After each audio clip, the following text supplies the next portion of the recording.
It's time to talk Gonzaga basketball. Get ready. Zag Insiders Jim Meehan and John Blanchette step away from the paper and up to the microphone to give you the biggest storylines. It's the Spokesman-Review Zags Insiders podcast. Here we go. Well, okay, guys out there, it's Valentine's Day, and if you've forgotten to arrange for some flowers or buy some jewelry or make a dinner reservation, you have our permission to put this podcast on pause and get that done because, priorities. But we're not calling this the Valentine's Day edition of the Zags Basketball Insiders podcast. It's the football's finally over episode. The final game of the 2021 football season is in the books, just 45 days into 2022. And it was a grand final few weeks for the NFL, but we'll be more than happy to get the next month and a half for college basketball to enjoy its time in the sun. And more specifically to our efforts here, the Gonzaga Bulldogs. So welcome back to the Zags Basketball Insiders, which of course includes former Bulldogs center Richard Fox, who pulls analyst duties on Gonzaga telecasts on a whole alphabet soup of channels and networks, including this Saturday's game against Santa Clara. He'll be on the call. I'm John Blanchette, former columnist at the Spokesman-Review, and I have to be the moderator today because we're still scraping our third member, Jim Meehan, the Zags beat writer for the Spokesman. We're still scraping him off the ceiling after his, for some reason, favorite team won the Super Bowl yesterday. Jim, you even with us today? John, I'm glad you mentioned that, and I'm glad you mentioned Valentine's Day because I found the perfect gift for my wife right there. I'm sure she'll appreciate that. I don't know if you see all this, but that is a corduroy hat. Look at that with the lines. Very nice. And it's sewn in there, the stitching. There's a TM even sewn in. How many hats are you seen with that? That baby's about 40 years old and highly uncomfortable, but I feel like it came through for me like never before yesterday. Jim, maybe you can explain to us how the Zags overlooked Cooper Kupp in the recruiting process, since that seems to be what every college except Eastern Washington is answering for today. I can. I actually watched Cooper Kupp play basketball, and he was playing, I think, at Davis out of Yakima. He played against Post Falls in, I think it was at NIC in a Christmas tournament. And my girls all went Post Falls and all played basketball. And so I went sort of as a fan, and what a game. Post Falls, I believe, beat them, tight game. Cooper Kupp on a basketball, he's as hard on a basketball court is as hard to guard as he is on a football field. And you could just tell, man, desire and want to. He is he's incredible. What he did yesterday, living legend right there. Well, okay, enough of that. That's we don't. I got one more, John, real quick. This is true. This is true.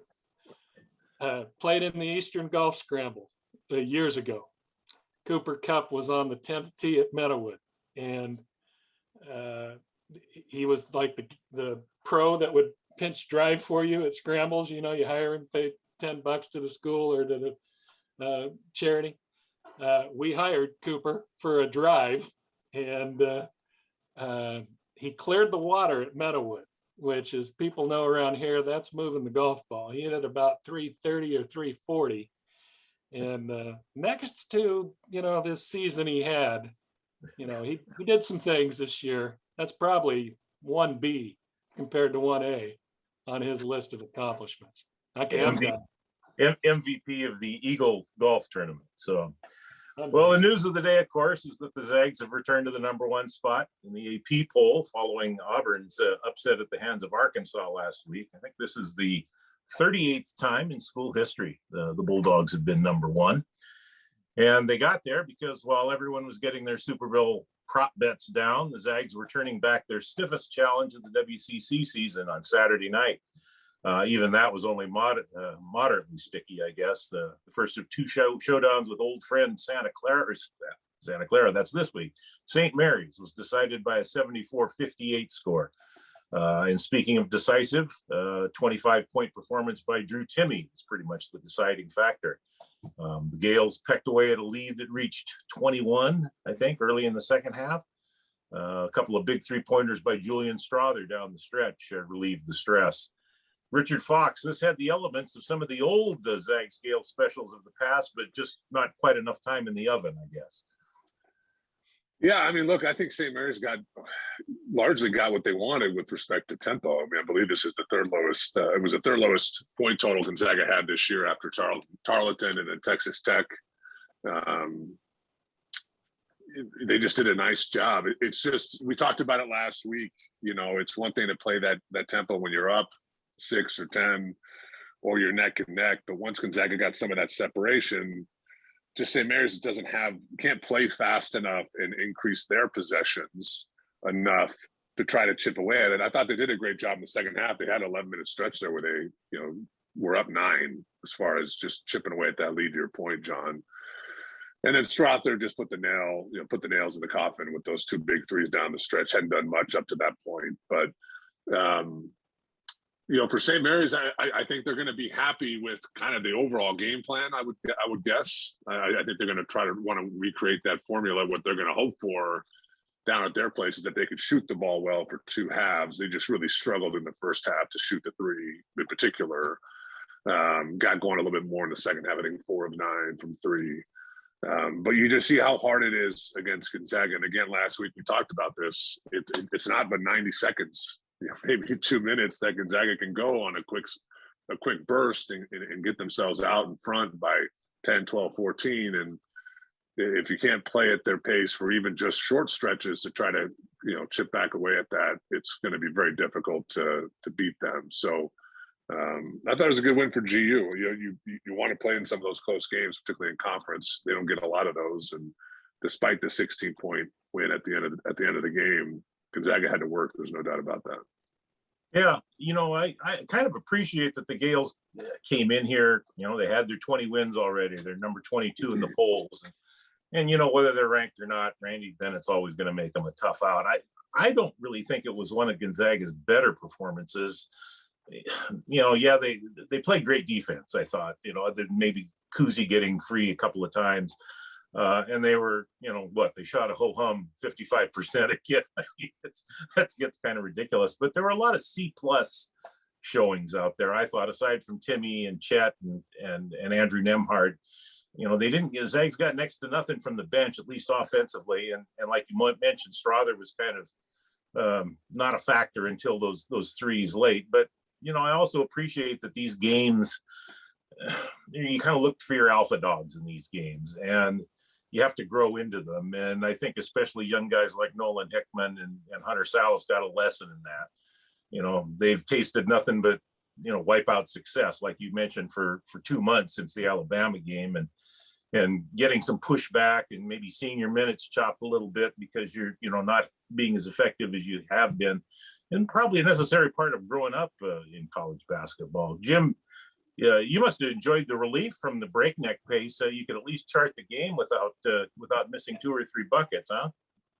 That is true. I think you're right. It wasn't the sharpest Gonzaga performance, obviously, and it just always has that element when you play St. Mary's, because they're going to control the pace. They're going to slow it down. They're going to work the clock. And they did all those things. And that's why it had to be pretty deflating for Randy Bennett and that team when they kind of accomplished all those things on the checklist, and they're down 13 at half. It kind of gives you almost a hopeless feeling. But to St. Mary's credit, and you knew this was going to be the case, they kept battling, and they got their offense going. I thought the Zags slipped defensively in the second half some, and kind of traded baskets, got it from 21 down to within 8 late in the game, and we're just on the cusp of making it very interesting down the stretch when Julian hit those 2 threes. But sort of what the Zags have been all year to some degree. Drew Timme, you know, I guess you would call it a mini slump. I mean, 13 his last 3 games. That's a slump in Drew Timme world, but he was back to doing everything. He torments St. Mary's. I think he's shooting close to 75% against him in his career.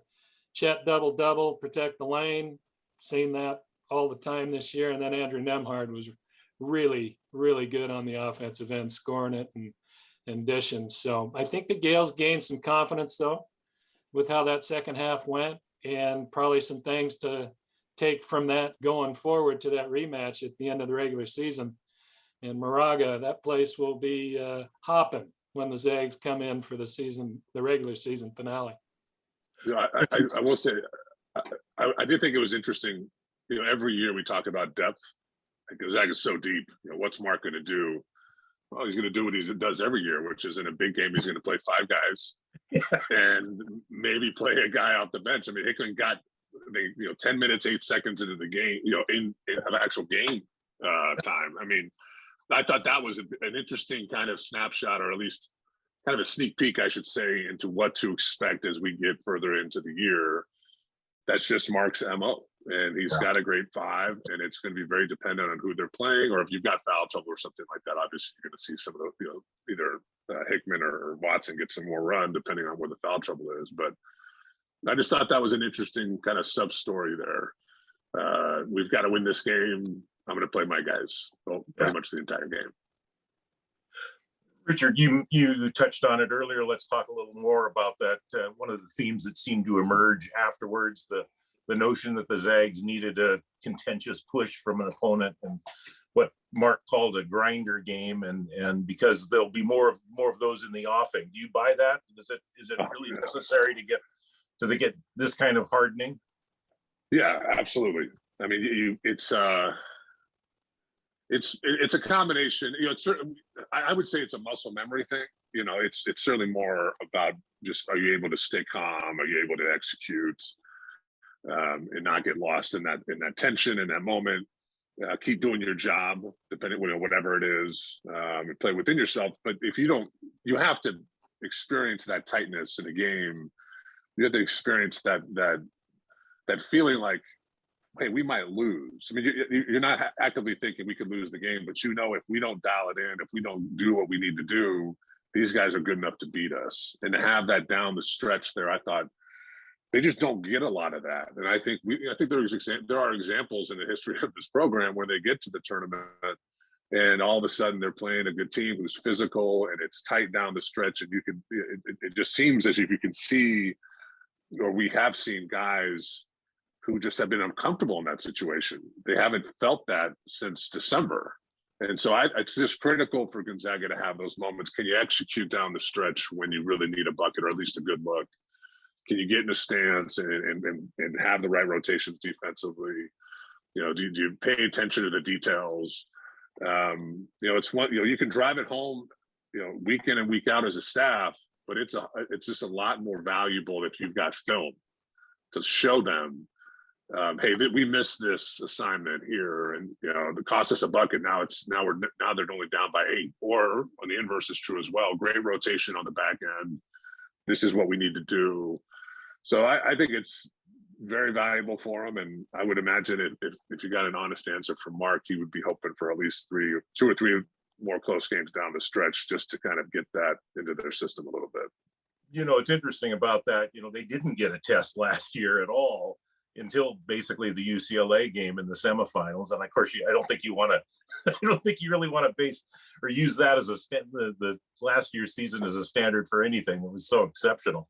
But it's always the internal question from outside the program. How can the Zags measure up in March when they don't get enough pushes in WCC play? And I know Mark and the staff go to great lengths to try and create as much competition and challenge and practice as you can. There's only so much of that you can do. And but I think they've done a great job going back 4 or 5 years now. I think you have to go back to probably about 2016 when they really didn't have the depth on the team to make those kind of practices, those hard practices happen. And, even then they were able to bring it in the postseason. Jim, did the players seem to appreciate the importance of getting a challenge like that? I think so. I mean, if you just look at the schedule this year, they always try to load up the schedule in the pre-conference. That's normal, but a lot of the games you thought might be tooth and nail, last possession, tight Texas, they blew out, led by 20 in the first half. UCLA, I think they led 29-8 before it was the midpoint of the first half. Another game they led by 20. Alabama got away from them, led by double figures for quite a bit of that game. Did get a little tighter later. Duke was really the close game. Texas Tech was a 14-point win that was tight at times, but I'm talking about, last 2 minutes, it's tied, you're up, down, 2, whatever, and you got to run a play at the end of the game that might decide it. They really haven't had that other than Duke. And, last year, not many examples. I think BYU had them down 10, if I remember right, at halftime, maybe 12, and the Zags came back and still won by double figures. So those tests are few and far between. And when you compare it to like Baylor's scores in every conference game, or Kentucky's, or Duke's, doesn't matter if it's Boston College or Kansas State or whoever those guys are playing, those games are usually tight throughout. And the Zags just don't get those tests. So that's the ongoing battle that they face, and how they will deal with it when those games are coming, because they are. You can't get through an NCAA tournament, even 2 or 3 rounds, without having to win a game near the buzzer. And it might happen in Moraga, it might happen at the WCC tournament, and every chance they get to have one of those is beneficial. We saw over the last couple of weeks, we saw the national spotlight swing dramatically toward Chet Holmgren on this Gonzaga team, and to the point where Drew Timme was suddenly relegated to spear carrier status. It seemed like that certainly wasn't the case Saturday, and it's probably something that we might have expected given Drew's success against St. Mary's over the course of his college career, as Jim mentioned.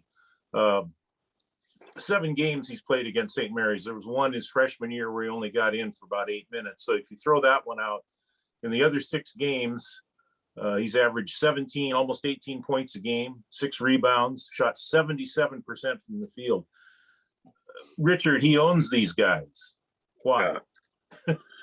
What's the deal? Look, I could tell you as a player, sometimes you just have that. There's a team and it just checks off all the boxes. It motivates you. There's just something about the way that they play that I would imagine gets under his skin a little bit. It's physical and just the way they want to play slow. And then, St. Mary's, a couple of weeks ago, we talked about how BYU historically has had some athletes and some size inside that has been able to play with Gonzaga. And as good as Toss is in his own way, they've not had anybody in the interior that's, I think anybody would call a defensive, that brings a high level of defensive ability. They've got really skilled, but really guys who are kind of ground they're not all that athletic, ground bound, very skilled. But, if you can't, Timmy's effectively unguardable at this level, but if you're going to have any kind of chance, you've got to meet him early and force his catches to be further out than 1 foot or both feet in the key. And you need a guy who's got length. And really, if you can push him out, just force him to shoot over a body and occasionally try to bother his shot. And they just don't have anybody. They've not had anybody. But you can tell there's a bit of a difference in the way he plays, just his approach. There's a bit of a, kind of a skip in his step when he plays St. Mary's, and he is up for those games. And why wouldn't he be? That's been, the other anchor program in this conference now for quite frankly 15 years, if not longer, with Bennett. That's the game he's probably looking at in the league. As good as BYU has been, and San Francisco's better this year. Every year in the summertime as a player, you see that schedule whenever it comes out. And you look at that, you circle those games. You're not circling all of them, but you've got a few you're going to circle on the calendar. And I think it's pretty evident that Drew likes. He's happy the week of the St. Mary's game. He's ready to go, and they just don't have an answer. They've got nothing they can do about it anyway. So it's a combination of all those things. Yeah, even St. Mary's, as good as they are, they're really kind of a one big man team. They have Toss. They only play one at a time. Kyle Bowen is not a real humper thumper down there that they can force a guy out like you mentioned. Jim, I was when Toss went out and poor Mitchell Saxon had to try and deal with Drew. That was not very pretty to watch out there, was it? No, Drew, and Drew, he knows that scouting report. He knows when that sub comes in, what's going to happen, but that was happening anyway. Yeah. To Toss. They go back at least 3 years. I know Toss has been there. He had the knee injury, but they've played each other a ton of times. And Timmy speaks very highly of him. He spoke to him quite a bit during the game, I noticed, even. Patted him on the back a few times. Yeah, he had an ongoing conversation. Drew is very, he backs the freedom of speech very much on the court. But he, I think part of it too was Drew, players know when they're not quite what people have come to expect and what fans have come to expect. And Drew just had, for him, again, a slight downturn. He just wasn't hitting shots that he usually does. And you saw all those touch shots and all the moves and the lefty finish and all those things. And then he hit a three. I think when that went down, it was kind of like, okay, this could be a 30-point night in a hurry. But when Drew's been he'd been pretty reliable in nearly every big game. I mean, he tore up Virginia, he tore up UCLA, he tore up Evan Mobley at the tournament last year, and that was always the no, can he do it against an elite top pick like that? Well, yeah, he can. He can do it against anybody, and a lot of times. It's not going to matter who you put on him. He's going to find a way to score.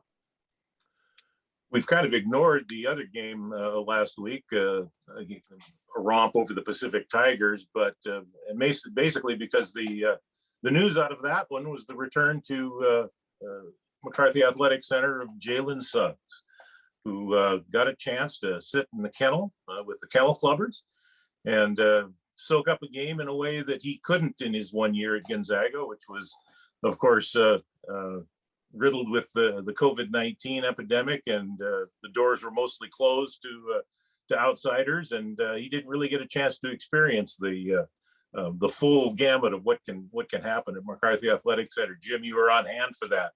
What was that like to have him back in the house? Well, they did it in true Gonzaga fashion. The production value was very impressive. I got word before the game, not about Jalen, but that Dan Gavitt was going to be there, the czar of the NCAA basketball tournament. I said, oh, great. That'll be a great story to do. And then they do pregame warmups, and they've got the hype video on the overhead on the video board. And right after they show Jalen's three ball that beats UCLA, the famous shot, he is announced and comes out on the floor, and I'm kind of looking around going, did that really happen? Like the shot itself? Are you kidding me? He's here for Pacific, and he was. He was in town. He had a break between, I think they beat the Blazers earlier in the week and played Utah the next day. And so he came back. He was in the stands. Man, I think he had a time in the stands. He was just filming everything and going crazy. And he had the little call thing with Julian Strother every time Julian made a bucket. That seems to be their thing. But they had a halftime press conference with him, and he spoke incredibly highly of what Gonzaga did for him as a player, as a person, the family atmosphere. And I think he just missed out, wanted to experience that crowd and that energy. The only time he saw that was on his recruiting trip for Craziness in the Kennel. And to not play in front of that, for a guy like him who rises to the occasion, I think he enjoyed every minute of it. He's coming back this Saturday for senior night. And I've kind of heard in, rumors about there are going to be several Zags. Corey Kispert probably being one of them, because I think if the All-Star break time's up with it. So there'll be another Zag reunion of NBA guys, I think, coming in this weekend. Richard, we've seen this before where players come back. I almost think they ought to develop something where if you're a senior or if you're a junior who's not going to be coming back, you should get one game in that last season where you don't have to suit up and you can go sit in the Kennel Club just to experience that. That seems like a thing every player ought to experience, don't you think? Well, I'm thinking Suggs is the only one who's ever had that experience. Yeah. No, I mean, it was to Jim's point, unexpected. And I couldn't help but two things. One was to hear him speak about it, how authentic it was, and just how clearly happy he was to have had that experience and to be here to not only come back and see, I'm sure, lots of people and to experience a full house, but also to see the guys he played with. So I thought that was really just nice, genuine moment. And I also couldn't help but think, I don't know who's in charge of this, like recruiting social media stuff, but this is gold. Just to be able to show guys who are thinking about coming here, it's not just, hey, here's Corey Kispert's highlight from this game, and you hope the kid can see, but now they've got, I saw the other day Sabonis and Hachimura and Kispert take a photo after the game and spend a little time together. You've got Jalen in the Kennel Club. I think the story of what Gonzaga is, when it comes to that family atmosphere and just the connection these guys have, we've known that here locally, but I think it's becoming even more evident beyond just Spokane or beyond just our conference. It's really being, I don't care where you are in the country or in the world, quite frankly, as a kid, it's pretty easy to see that this is something different. And I think that was just another example of that, was Jalen's experience the other night. Well, we do have senior night coming up on Saturday. First, the Zags have to go down to Pepperdine for a kind of a makeup game, a game that got postponed due to COVID concerns earlier in the season. The Waves, of course, are not at the top of their game this season. They're 7-20 with a very young team, a very undermanned team, I think.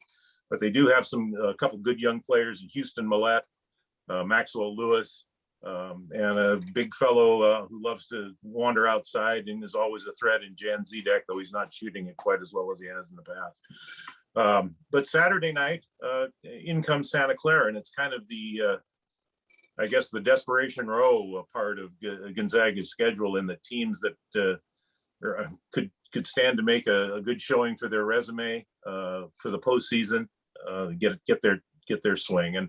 And primary among those is Santa Clara, who is really on the outside looking in. They have a 72 rating in the net, but they're, in this, they have 4 WCC teams ahead of them and a lot of other teams ahead of them. If they're going to make if they have any kind of chance to impress anything upon the committee, they're going to have to finish strong, and that would start with the victory against Gonzaga. Richard, you're going to be on the call on that one. What does your homework tell you about the Broncos, and what can the Zags expect? Well, I mean, you're right. This is effectively a playing game for them. You don't know how it shakes out in the conference tournament. Maybe they get another opportunity if they can play against GU. But you win Saturday, you're probably in. That's got to be their mindset. So I would imagine we're going to get their best effort. I was looking back. Last 6 games, Gonzaga's won by an average of 35 points against Santa Clara. So closest game being 14 points, I think, last year. It's been a difficult ask for Santa Clara, but when you look at them and you try to ignore maybe the lack of success against GU, this is a team that's pretty efficient. They're second in the conference in field goal and 3-point percentage. So they can score. They haven't been able to do that against GU. They really struggled earlier this year. Gonzaga was just, ultra effective down at down at Santa Clara. I mean, I think they outscored them by 26 inside. Obviously, Timmy had one of his better games, 32. So what I'm going to be interested to see Saturday is, I don't think you go all in the way Portland did with their defensive scheme of just effectively abandoning the 3-point line defensively.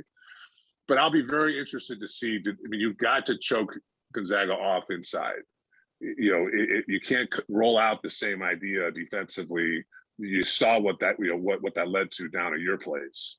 So how can they slow Gonzaga down inside the 3-point line? Are they going to be more aggressive with doubles, particularly on Timmy? And then can you recover enough and hopefully contest some shots from the 3-point line and then kind of roll the dice and hope Gonzaga has an off night. But to your point, John, this is going to be a desperate club. They're going to know what they're playing for. And quite frankly, as much as Gonzaga is playing for, Santa Clara on Saturday night is going to have a lot more to play for. So I would not expect anything other than a pretty hard fought game from them.